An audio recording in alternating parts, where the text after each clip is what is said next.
2 Samuel chapter 14. Pinabalik si Absalom sa Jerusalem. Napansin ni Joab na anak ni Zeruiah na gustong makita ng hari si Absalom. Pinasundo ni Joab ang isang matalinong babae galing Tekoa. Sabi niya sa babae, "Magpanggap kang nagluluksa at magsuot ka ng damit na pangluksa. Huwag kang mag-ayos ng sarili, magkunwari kang matagal nang nagluluksa at namatayan ng mahal sa buhay. Tapos, pumunta ka sa hari at sabihin mo ang ipapasabi ko." At sinabi ni Joab sa babae ang mga sasabihin niya. Pagpunta ng babaeng taga-Tekoa sa hari, nagbaw siya hanggang lupa bilang paggalang. At sinabi sa hari, "Tulungan niyo ako, mahal na hari." Tanong ng hari, "Anong problema?" Sumagot ang babae, "Isa akong byuda. Patay na ang asawa ko. May 2 akong anak. Isang araw, nag-away sila sa bukid. Walang tao doon para umawat sa kanila, kaya napatay ang isa sa kanila. At ngayon, kinakalaban ako ng buong angkan namin at sinasabi, ibigay mo sa amin ang anak mo para patayin namin bilang ganti sa pagpatay nito sa kapatid niya. Kaya papatayin nila ang tagapagmana. Pag nangyari ito, aalisin nila ang natitira kong pag-asa. Mabubura sa lupa ang pangalan at lahi ng asawa ko." Sabi ng hari sa babae, "Umuwi ka na at ako na ang bahala sa problema mo." At sabi ng babaeng taga-Tekoa sa hari, "Mahal na hari, anuman ang mangyari, ako at ang pamilya ko ang mananagot, hindi kayo." Sabi ng hari, "Pag may nagsalita pa sa iyo tungkol dito, iharap mo siya sa akin at di ka na niya guguluhin pa." Sumagot ang babae, "Mahal na hari, please, sumumpa kayo kay Lord na inyong Diyos na hindi nila gagantihan ang anak ko." Sabi ng hari, "Sumusumpa ako kay Lord na walang gagalaw sa anak mo." Sabi pa ng babae, "Kamahalan, may sasabihin pa ako sa inyo kung pwede." Sumagot ang hari, "Sige." At sabi ng babae, "Bakit nyo naisipang gawa ng masama ang bayan ng Diyos?" At sabi ng babae, "Bakit nyo naisipang gawa ng masama ang bayan ng Diyos? Sa bibig nyo na rin nanggaling ang hatol nyo sa sarili dahil sa hindi nyo pagpapauwi sa lumayas nyong anak. Mamamatay tayong lahat balang araw, parang tubig na natapon sa lupa na hindi na maibabalik. Kung hindi man ipinabalik ng Diyos ang buhay ng isang patay, gumagawa naman siya ng paraan para ang taong pinalayas ay di manatili sa pagkakatapon. Kamahalan, pumunta ako dito para sabihin ito sa inyo kasi tinatakot ako ng mga tao at naisip ko, kakausapin ko ang hari, baka sakaling pagbigyan niya ako. Baka pakinggan at iligtas niya ako mula sa kamay ng taong gustong bumura sa amin ng anak ko mula sa lupaing pinamana ng Diyos sa bayan niya. Naisip ko rin, magiging panatag ako sa sasabihin ng mahal na hari kasi para kayong angel ng Diyos. Alam nyo kung ano ang mabuti at masama. Samahan sana kayo ni Lord na inyong Diyos." At sabi ng hari sa babae, "Tatanungin kita, sabihin mo ang totoo." Tinanong siya ng hari, "May kinalaman ba si Joab dito?" Sumagot ang babae, "Mahal na hari, sumusumpa ako sa inyo. Di ko maiiwasan ang tanong nyo. Ang official nyong si Joab ang nag-utos sa akin. Sa kanya galing ang mga sinabi ko. Ginawa niya ito para itama ang sitwasyon. Pero kamahalan, matalino kayo na parang angel ng Diyos. Alam nyo ang lahat na nangyayari sa buong lupain. Kaya sinabi ng hari kay Joab, sige, gagawin ko ang gusto mo. Pabalikin mo na dito si Absalom." Nagbaw hanggang lupa si Joab bilang paggalang at hiningi ni Joab sa Diyos na i-bless ang hari. Sabi pa niya, "Ngayon, nalaman kong natutuwa kayo sa akin, kamahalan, kasi pinagbigyan niyo ang request ko." Pumunta agad si Joab sa Geshur at sinama si Absalom pabalik sa Jerusalem. Pero sabi ng hari, dun lang si Absalom sa bahay niya. Ayaw ko siyang makita. Kaya dun tumira si Absalom sa sarili niyang bahay at di nagpakita sa hari.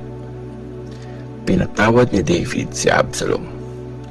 Sa buong Israel, wala nang mas pinupuri pa kaysa kay Absalom pagdating sa kagwapuhan. Mula ulo hanggang paa, walang malalait sa kanya. Tuwing katapusan ng taon, kinugupit niya ang buhok niya pag nabibigatan na siya sa kapal nito. Mahigit 2 kilo ang bigat ng nagugupit niyang buhok ayon sa timbangan ng hari. May 3 anak na lalaki si Absalom at may isang magandang anak na babae na Tamar din ang pangalan. Tumira si Absalom sa Jerusalem ng 2 taon nang hindi nakikipagkita sa hari. Pinatawag ni Absalom si Joab para papuntahin sa hari pero di pumayag si Joab. Pinatawag niya ulit si Joab pero ayaw pa rin pumunta ni Joab. Kaya inutusan ni Absalom ang mga servants niya. Tingnan niyo ang bukid ni Joab na katabi ng sa akin. May mga barley doon.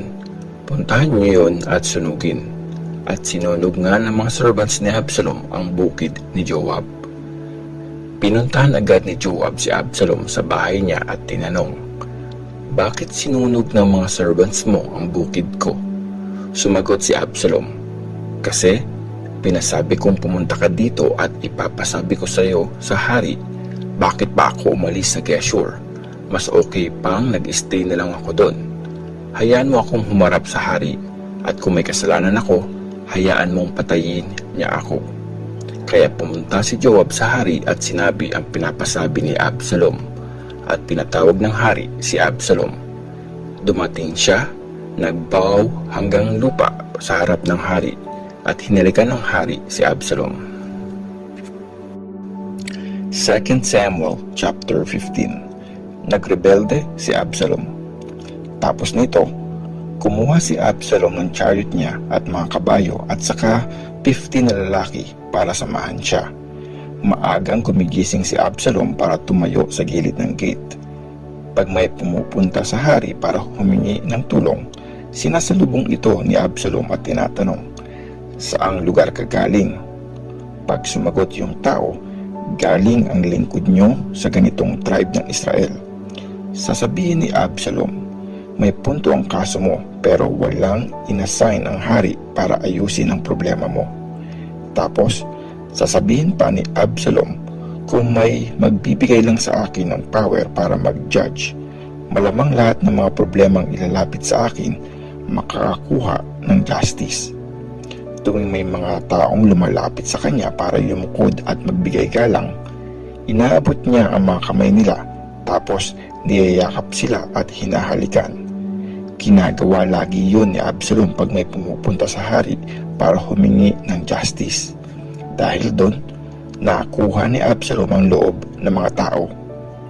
Pagkalipas ng 4 na taon, nagpaalam si Absalom kay King David, "Payagan niyo po akong pumunta sa Hebron para tuparin ko yung pangako ko kay Lord. Nangako kasi ang lingkod niyo nung nakatira pa ako sa Geshur sa Syria. Sabi ko po noon, kapag naibalik ako ni Lord sa Jerusalem, mag-worship ako kay Lord sa Hebron." Sabi sa kanya ng hari, "Sige, God bless you." Kaya nag-prepare na siya at pumunta nga sa Hebron. Pero nagpadala siya ng mga messengers niya sa lahat ng tribes ng Israel para sabihin, "Pag narinig nyo ang tunog ng trumpet, sabay-sabay nyong isigaw, 'Mabuhay si Absalom, ang hari sa Hebron.'" Kasama ni Absalom pagpunta sa Hebron ang 200 na lalaking galing Jerusalem. Inimbitahan silang sumama. Sumama sila na walang alam sa balak ni Absalom. Habang nag-worship si Absalom sa Hebron, pinatawag niya ang advisor ni David na si Ahithophel na taga-Gilo. Mas lalong tumibay ang masamang balak ni Absalom. Tapos, dumami pa ang kumampi sa kanya. Tumakas si David. Isang messenger ang nag-report kay David. Sabi niya, kumakampi na po ang mga Israelites kay Absalom. Kaya sinabihan ni David lahat ng mga officials niya na kasama niya sa Jerusalem, "Maghanda kayo, tatakas tayo. Kundi walang makakaligtas ni isa man sa atin sa kamay ni Absalom. Dalihan niyo, baka maabutan niya tayo. Pag nangyari yun, trahedya ang naghihintay sa atin. Papatayin niya ang lahat ng tao pag nilusob niya na ang city. Sumagot ang mga officials ng hari, "Ready po kami anuman ang desisyon nyo, mahal na hari."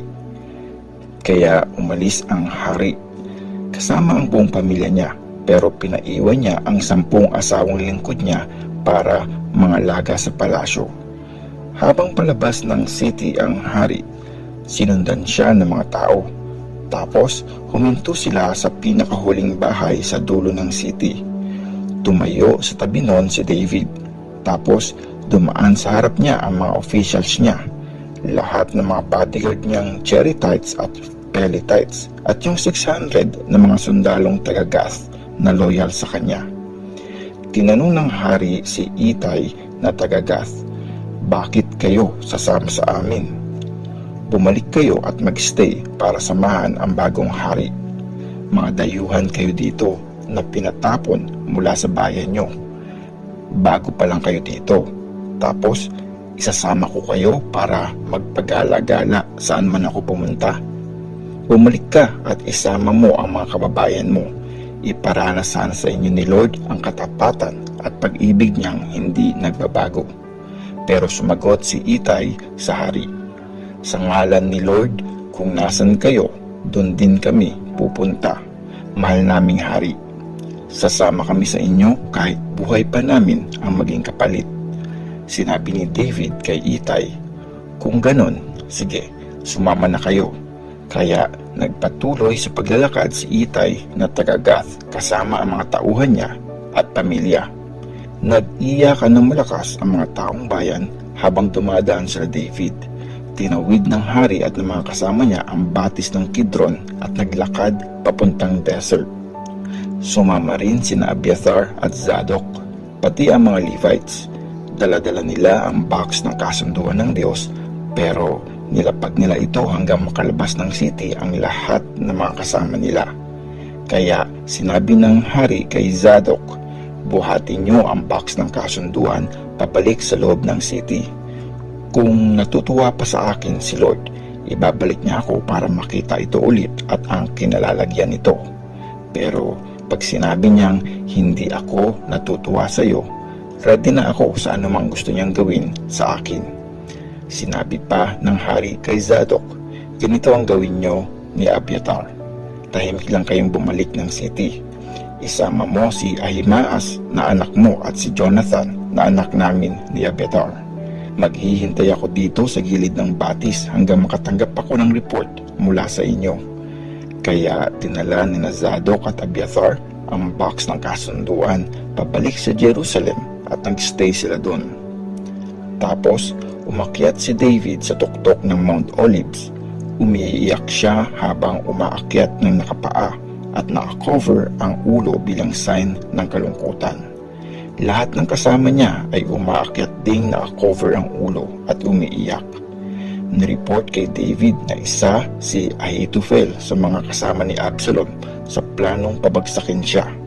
Kaya sabi ni David, "O Lord, gawin mong walang kwenta yung mga advice ni Ahithophel." Noong makarating sa tuktok kung saan wino-worship ang Diyos, dumating si Hushai na isang Archite na punit ang damit at may lupa sa ulo. Sabi sa kanya ni David, "Pag sumama ka sa akin, magiging pabigat ka lang. Pero mas matutulungan mo ako pag bumalik ka sa city at sabihin mo kay Absalom, servant niyo ako, mahal kong hari. Kung dati servant ako ng tatay niyo, ngayon sayo na ako." Tapos kukontrahin mo yung mga advice ni Ahithophel para pumabor sa akin. Kasama mo doon yung mga priest na sina Zadok at Abiathar. Ano man ang marinig mong impormasyon mula sa palasyo ng hari, sabihin mo kina Zadok at Abiathar. Kasama rin nila doon ang mga anak nila, si Ahimaas at si Jonathan. Ipapasa nila sa akin ang mga i-report mo. Bumalik nga sa city si Hushai, ang kaibigan ni David, na saktong pagpasok naman ni Absalom sa Jerusalem.